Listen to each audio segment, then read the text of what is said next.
All right, hi everybody. Welcome back to Hearing Things with Julie and Brad. We are thrilled to have a special guest this week. Well, two special guests.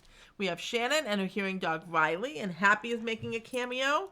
Rocky is not here right now because he can't behave himself for any length of time. So we have two of the three favorite doggos with us today. So Shannon, welcome. Give us Thank you for having a me. little bit about who you are and how we came to be and all that good stuff. Yeah, well, I live in Phoenix, Arizona, and I've lived here for about 15 years now, and I'm originally from the Midwest, so I feel your pain with the cold weather. And I started going to HLAA meetings, Hearing Loss Association of America meetings in 2018, I think, and then I got really involved. I've lost my hearing really when I was probably 31 years Oh old. wow, this was late definitely. And Wow. I consider myself hard of hearing. I have severe to profound hearing loss. There's basically nothing over here anymore. And so that's how I identify. And presently, I'm on the board of our local chapter of Hearing Loss of America, and I also am on the board of the Global Alliance of Speech to Text Captioning, because Oh, cool. captions are my life. Yes. And I think probably anyone who's watching your videos understand, and I really appreciate that you have it captioned, all of your videos. And I actually this past year attended the HLAA convention in Indianapolis, and on the very first day, we were seated at this table of 10, and Brad happened to be sitting at our table. And so that's how I got to know Brad. I I love it. I had to say hi to Riley. Riley was there, Yeah, and I I know know. that it's a hearing dog, so I know it was always touchy about if the dog is working. Can you say hi or not? But I tried. I'm like, you know what, Shannon? Can I say hi? And she's like, yes, of Yeah, course. And then I had two new friends. absolutely. You also, while you were there, you also won an award, right? What was the award that you won at HLA? Yeah, I received the national, oh, I'm embarrassed that I wanted to say customer service, community service award. Wow. So, Excellent. yeah, that was pretty special, That's I have to awesome. say. It's a I big was deal. not expecting that, and when they told me, I was very surprised, but I was very happy, very pleased. Excellent. You Well earned and well deserved, I'm sure. All want me to do right. this one? Yeah, go Yeah. ahead. So we do like to make sure that we're more than just our hearing loss. So we have a fun question in here before we really get into the nuts and bolts. And so we want to know, what was your first dog's name?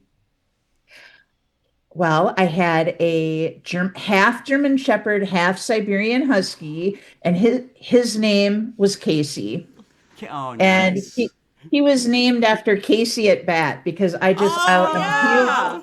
I know, I'm a huge baseball fan. No nice. way. So Oh, I've only had dog. This is my second dog, Happy. I had another Boston Terrier before it. His name was Wheezy or Weasel. We always called him Wheezy.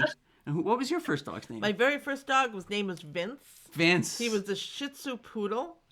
The dumbest thing on four legs. He was just dumb as a stump. You could put a blanket over his head and he'd sit there for hours. We call his name. We're like Vince, and you'll see the blanket move with his head. It's like, bud, come on. He wasn't too bright, but he was a sweetheart. So yeah, I've had dogs my whole life, and then I've also had two Boston Terriers. I had Tessie prior to Rocky, and now I have Rocky.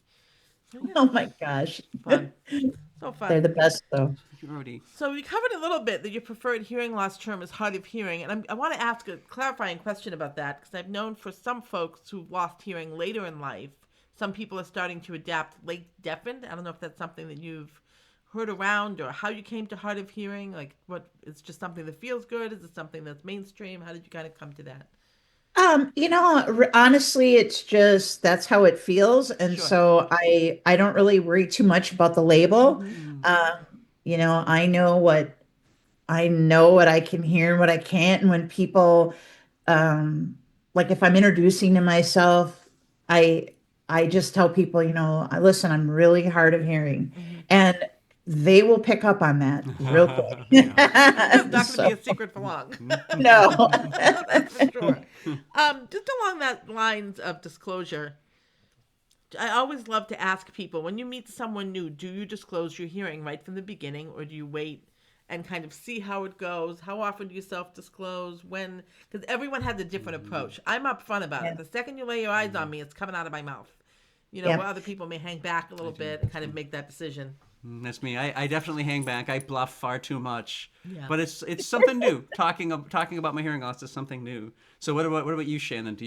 Are you more like me or more like Julie? Well, I probably a little bit of both, because it depends on, if this is somebody that I may have a future relationship with, Sure. or like interaction, I know I'm going to have future Mm-hmm. interactions with, or, then I'm absolutely going to say, listen, hard of hearing, Yeah. Sure. and I need you to look at me and those kind of things.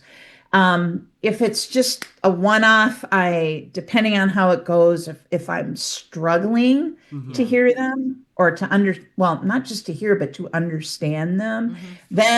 then then that's when I'd probably do it. But otherwise, maybe not.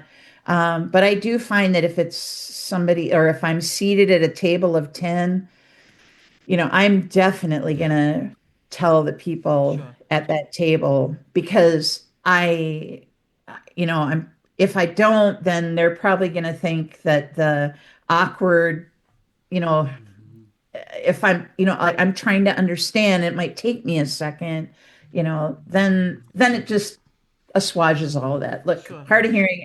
I used to be, when I was much younger, in my 30s, I used to be, really reticent about telling someone that. Mm-hmm. And I was really happy that my hair covered Oh, my hearing Sure. aids. interesting. Now I don't care at all. It's like, I wish sometimes that they were fluorescent, high visibility yellow, or whatever that color is, so that, Hot yes, pink. Hot pink glitter. Yeah.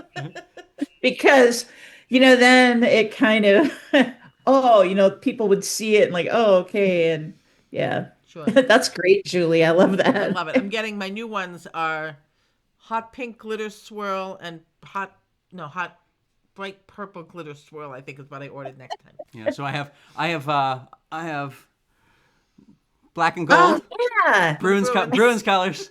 So and I'll tell you, like, I have short hair, and I always keep the short hair, but I'm also 6'2", and so I'm usually above people's line of sight, and so it's difficult for people to actually notice them. But yeah, I'm like you. I want more people to know, because people are going to know I'm going to have problems, right? I Yeah, tend to yeah. bluff a bit, but bluffing, it does not work because I'm going to have that extra second, or I'm going to have to say what. And so I'm Right. always concerned with how much emphasis hearing aid companies put on invisibility, because it's not helping Yeah. people. I wish they would be more Well, visible. That's why, like, I always try to keep my hair short, and hopefully people notice, because the more you help I can get, the better. you touch on a subject, and that's shame, right? Yeah, Yeah. Shame associated with hearing loss. And that's one of the reasons why I am just unabashed about, that's Mm-hmm. great. my hearing loss, and letting people know, because uh, shame does nothing but just keep it in Right. the, Absolutely. it's just a bad situation. And I think most of the people that I meet, they will tell me, "Oh, well, thanks for letting me know." Yep. They're happy that, because of course, they don't want to have any awkward or embarrassing situation, just dynamic. And so most people are just very, "Oh, I appreciate you letting me know." And because it's invisible, right? Yeah. I mean, it is an invisible disability. It's huge. I appreciate your willingness to respond to that question, because I always ask, because I've had hearing aids since I was 4 years old, so I don't know the world Yeah. without them. So I've had to be so upfront for my entire life that I'm always curious for people that came to it later. Yeah. How does it feel? What's your approach? What's your strategy? So anyway, I want to get into the meat of this, which is all about Yeah. dogs and hearing dogs and all kinds of awesome stuff. So if you could give us a little bit of background about Riley, how you came to realizing that you wanted to have a hearing dog involved, how you kind of got there, Yep. anything you want to share about hearing dogs would be awesome, because for our audience and for us, we don't know much. So I lost my hearing when I was, like I said, early 30s. And well, I probably realized it sooner than that, but in typical fashion, Yeah. you wait a long time. And it was actually uh, my boss who came to me and said, Interesting. I think you're missing some things in meetings. And I was like, oh my gosh, and because, Brad, you were just talking about bluffing, and bluffing was not working for me anymore at work. So Sure. I went and got my hearing tested, and it was like, wow, they're just, oh yeah, pretty bad hearing. Here's your hearing aids. Be on your way. Oh. And nothing, and I was looking for help. And a friend of mine shared with me that they knew of an organization that trained dogs for people with hearing loss, and that it was Hearing and Service Dogs of Minnesota. Now, they have rebranded themselves wonderfully so to Can Do Canines, Oh, I love because that. Oh. I know it's so cute. And they have, uh, because they've expanded to more than just hearing Oh, service okay. animals. Oh, cool. So diabetes, autism, PTSD, the kit. That's That's awesome. amazing. They're a fantastic organization. Please look them up. Absolutely. And what I realized, I started volunteering for them, Okay. and just trying to raise money, raise awareness, that kind of a thing. And at the time, I've always had dogs, right? So I thought, hey, I can train. I saw what they were doing, and I thought maybe I could train my own dog at the time. And that really, I did not know what I was doing, Sure. right? So now fast forward to I'm in Arizona, and the dog that we had moved here with, his name was Bobby Jones. He was a little Cavalier King Charles Spaniel, just Oh. a little love muffin. Yeah.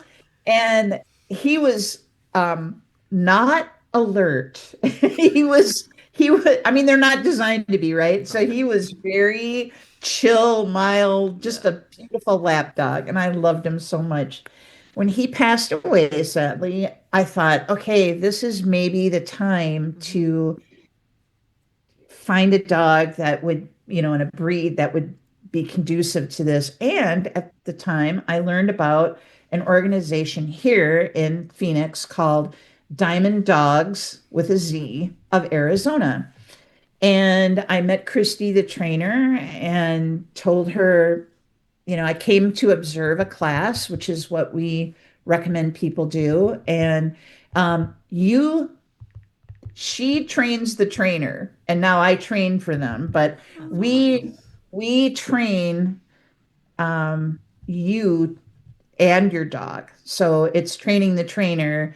And Christy is AKC certified trainer, so she can do all the testing and those kind of things. I'm just there to help out where I can. Riley and we demonstrate a lot, but yeah, so that's really how I came to, and the thing that I will say is that for me, I've always had dogs, Sure. so it felt just like a smooth Yeah. transition, right? Because I have always had dogs my entire life. I can't envision myself a time when I never will have a dog, Me too. Yeah. right? And so having a dog that can help me with this, you know, Sure. thing that just and it's just turned out wonderfully. I mean, she's 7 years old. Riley is 7 years old, Clover. and we started training um when she was, I think, 10 weeks old. So Oh. she was just a puppy Yeah. when we first started training. And then she passed all of her tests by the time she was like 2 years old. So That's awesome. Can yeah. I ask Shannon, as someone who was a lifelong dog owner, what was that transition like going from having a dog as a pet to having a dog as a service animal? What was one of the That starkest differences for you? Because I would undo the training of any dog in a matter of minutes. Like, it just it'd be really well, hard. you know, Julie, that is an excellent question because, you know, the biggest difference is that I rely on Riley Sure. so much. And she does a couple of things. So, for instance, and I think I'm trying to think of things that would be for your audience, people that have hearing loss. If you can't hear the alarm on your phone, but you have, like when I was in Indianapolis and my Uber driver came at 2:48 a.m. in the morning to pick me up. So I couldn't sleep through an alarm, but I didn't worry because I know Riley, when she hears that alarm, she is going to wake me up. She is going to paw me to wake me up. So I could go to sleep peacefully, knowing I think I went to bed at like 10:30, knowing I was going to have to get up at, 2 o'clock in the morning to get down anyhow. So something like that, like whereas your pet, your, you know, your pet's probably going to be sleeping with you and the alarm wakes up. I don't know, something like that. But I think it's that first of all, you've invested a lot of training, very specific training, and then just the reliability of of your dog. Just it's like you're just this team, Yeah. and I know she's because a hearing service dog is always working. Sure. They're I mean, they're just because the nature of sound is it's going to be random Yeah, when right. it That's when true. you don't know when the phone's going to ring, Sure. when the fire alarm is going to go off, when things like that. So Have you ever had a yeah. moment where you've been concerned that she wouldn't wake you up? I mean, I'd be up all night. I don't know if I could trust the dog. Not my Not dog. Rocky, not Rocky's Rocky. nuts. Like Rocky's useless. But have you ever had those moments of insecurity where you're like, oh, what if? Oops, that kind of thing. Um, you know, I think when I initially, like the first time I set that Hmm. alarm and, like, oh boy. But, Yeah. because you've done so much training and it, you just know the reliability is there. Yeah. She knows what that sound, and they respond because the training is done, sound training, sound alert work is all done as a game, right? It's Oh. all Oh, happy. cool. There's no negative. There's no, there's, like where obedience training, you're going to Right. have to Right. tell them, assertively no or whatever. Sure. But the sound work, it's all a game. It's treats and fun. And when it's not, Cool. you stop.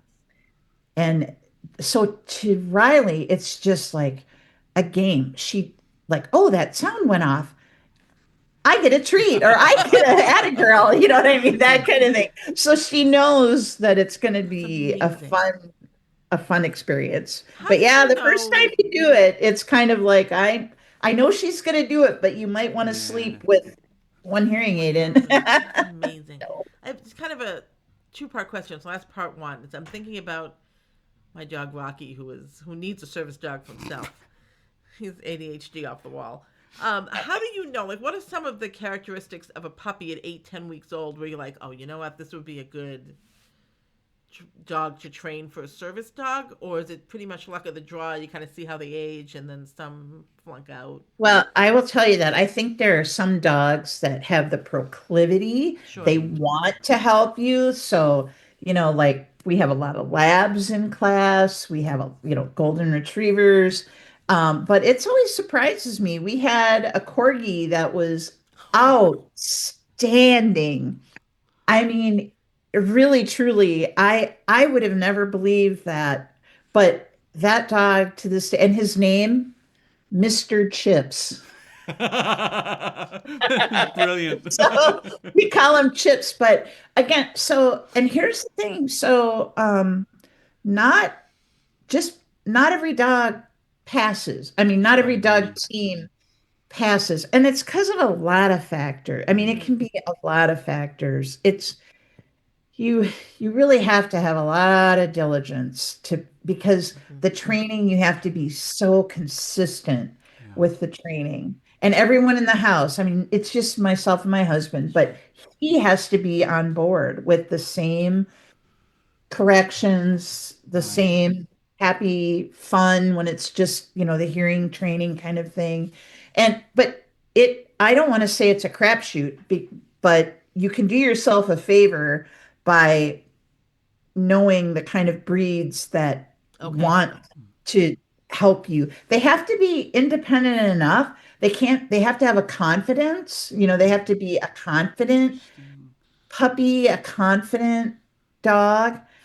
We do temperament training with that. Like, we'll walk by and pop open the umbrella or the big floppy hat, things that they're not used to see because they're going to be exposed to Right. just literally everything. Sure. So, so I guess it's it really takes a lot of watching during the training. And unfortunately, not every dog or dog team Mm-hmm. is cut out for it. Sure. Sure. But that's a good thing because, like I said, as somebody who can't hear, we need to know that your dog is reliable. Absolutely. That's the biggest feature. Yeah. Absolutely.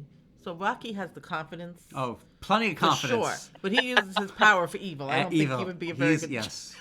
dog. So my second part of that two-part question is on the Yeah. flip side. Does Yeah. a dog retire at a certain Mm. point and then live rest of his life as a pet? Or is it pretty Yes. much a cradle to grave kind of thing? And how do you know? How do you know when Riley will be ready to kind of So just be a pet for a if little bit? if if she is no longer reliably alerting me to Sure. sounds, then that's an indication that, she's not, she's aging, she's Mm-hmm. tired, Sure. she's whatever, I mean, hopefully we've got years and years and years left. But yeah, at some point, definitely they Yeah. can age out, uh, you know, um, and I think that it's really hard because you you learn to rely on her assistance so Sure. strongly, and then the idea of, oh gosh, training Yeah. another dog, oh my gosh, it's a lot of work. Yeah. But Right. hopefully, you can transition. I would absolutely have another golden retriever, absolutely, as a service site. They're big, she takes up a lot of room. But we have, in our class, we have a lot of, we have every size dog. Yeah. So, small dogs, big dogs, the kit. That's awesome. So one more question, then I'll turn it over to Brad because you know me, I'll Sure. just go. I'll just go all day. It's all right. What was the question? I don't know. I got. Oh, go on. You talk. I was gonna back try to to me. jump in. So Yeah. when Riley is ready to live out her golden years and not work anymore, are you gonna have like two dogs? Would you? That have was to, my question. Would you have to train another Yes. dog while Riley is Yep. still Yep. helping you partially? Yep. Yep. I mean, because that's the decision is when to Right. introduce a puppy. Because the good thing is the puppy can learn from Right. Riley, Sure. right? And all the good things of that, hopefully helping that transition. I've never done that with a dog before, but I can see Okay. where, having a little shadow would be very much helpful to the new Sure. puppy. Now, the puppy's still got to, it's going to have its own personality. It still has to go through. The first test is a canine good citizen test, which any dog can take, and that's kind of fun. And then the second test is the public access test, and that's where things start getting much more Mm-hmm. important.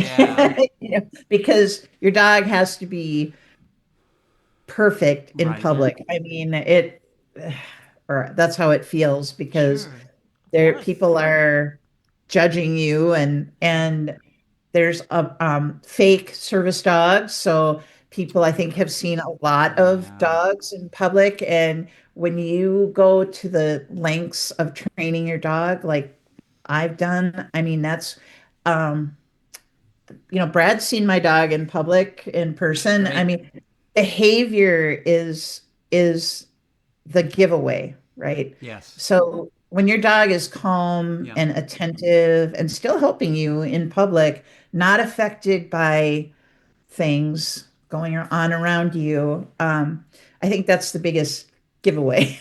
So Yeah. all those good things are what I would want a puppy to You can totally learn. tell. You can totally tell a real service dog. Riley was great. It was big and loud because a lot of people are speaking very loud in a hard of hearing convention, and she was fine. She was. I think she was like cuddled up underneath your chair, and Yep. so it's great. It takes a lot of work. So I guess it's good that you have somebody to kind of teach the next dog, right? Oh, Sure. I got Yeah. this, and so like model the Yep. behavior. So that's fascinating. A lot of work. Sounds like a lot of work, but It you is get a a lot lot of out of it work. for sure. So I was just thinking, as it's kind of jumping off on that question, as my hearing is getting worse rapidly, we're going off a cliff over here, and I still have Rocky. Oh, How would you? interesting. I mean, you probably can't have a service dog and a personal pet, right? Like I would have to kind of wait Rocky out on this one, especially You him. can Um, you can how would do that it. work? You can do it. Hmm. In fact, you can have, you know, you can have two service animals if you had two disabilities that needed Oh, interesting. that. Oh wow, I never thought about that. But we have helped people transition from their retiring dog Hmm. to a new dog. Um, and we've had people come back to train a second hearing dog. And it's I think what you have to do is first of all, you have to know really it's a lot of work. And Hmm. I mean, I think training your puppy or your dog, you would have to have like, your other dog, a, like you would do your training with your dog separate Hmm. from both dogs. I Okay. think it'd be a little bit easier, although they're going to be living in the same house. So that Right. eventually you're going to have both dogs in the, and like I said, the hearing work is such a fun, it's just a game that both dogs tend to, Oh, true. yeah, so they get on. And then it would just be in public, you would have your service dog in Okay, public. Now, got it. there are wonderful organizations. Canine Companion for Independence, for example. They that's a situation where the dogs are trained and then you go and are, once you're evaluated and you meet the standard and you've made it up the waiting list, then you are matched with the dog. And then you spend, I think it's like 2 or 3 weeks at their training facility. So because they have to train you, the Right. dog already knows everything, but Right. they have to train you. And I mean, that is a wonderful. So then your service dog is completely trained, and That's amazing. it's really a wonderful organization. You'll see CCI dogs at the HLAA convention, for Hmm. example. It's always fun because there's about three or four of us that go regularly, and we see each other with our dogs every year. It's kind of fun. I cracked up laughing when he was at the convention. I was in between classes and my phone lit up and I look. Like, there's Brad hugging a golden retriever. I'm like, he's having the time of his life. I'm like, I don't know how he found a dog this fast, but I knew we would find at least one. Everything is better with a It dog. So really is. I That's always right. I was zone in for the dog. Yep, So this is pretty funny. So I guess one final curiosity question from me, and then we'll start to hop in and get a little bit of advice as what you would recommend for someone looking to get a service dog. But this is more my curiosity question. When you fly with Riley, how do you do Yeah. that? Do they have to be under oh the yeah. plane, or is they able to be with you in the No, there seat because it's of the size? I mean, how does that work? Yeah. so the first thing you do is when you purchase your ticket online, you have to fill out a form, a federal form, Mm-hmm. and you list who the trainer was, phone Oh, numbers. You are verifying all the information that they are vaccinated, that they can handle themselves. And I mean, you are testifying to that, right? You're signing right. your name, and that form is sent. The airlines provide that, and you send it to them. And once it's okay, your ticket. And I try to always buy in the bulk Okay. so that she's got more room. But your dog has to be, it will fly with you in the cabin, of course, but it's got to be under and on the floor. There's no putting it in a seat. Okay.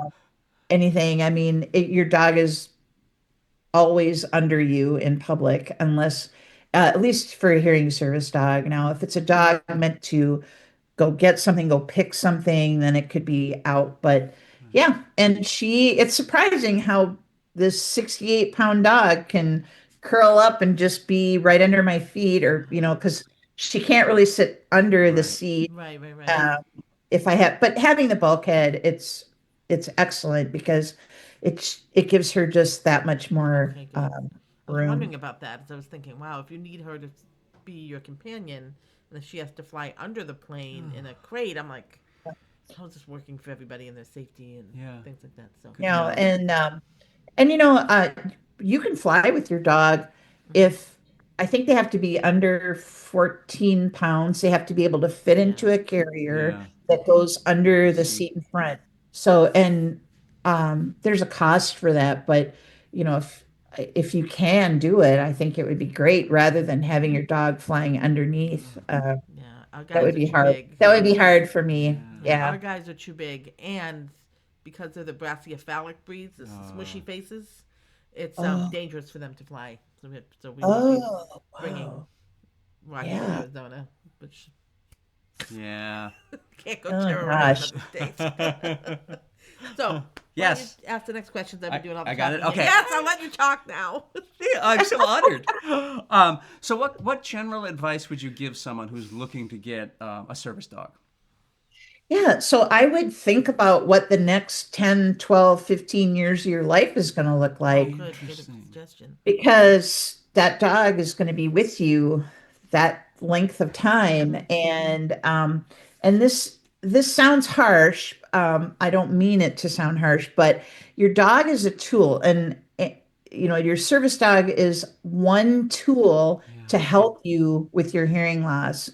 And like I said, if you've had dogs all your life and you understand what having a dog is like, Yeah. I think it would be a pretty easy decision. But if you've never had a dog, or you live in a circumstance, I guess that would be another thing is, what are your living circumstances? Mm-hmm. Can you care for a dog? Do you have room for the dog? Does the dog, for exercising for the dog, those things. I mean, it's another living being that you have to be responsible for. And, financially, all those things are considerations. And really, I think it depends on how, if you've never had a dog before, I think it would be such an adjustment Yeah. Yeah. to your life. I mean, don't get me wrong. She is a wonderful tool to have. There are, um, I, I do a lot of giving information and helping people learn how to use their smartphones Mm-hmm. as tools for hearing loss. I mean, really, there's never been a better time to be Right. deaf or hard of hearing, because my iPhone now, like, she is trained, if someone says my name, she's trained to paw me, right? Well, iPhone 26 just introduced sound notifications, right?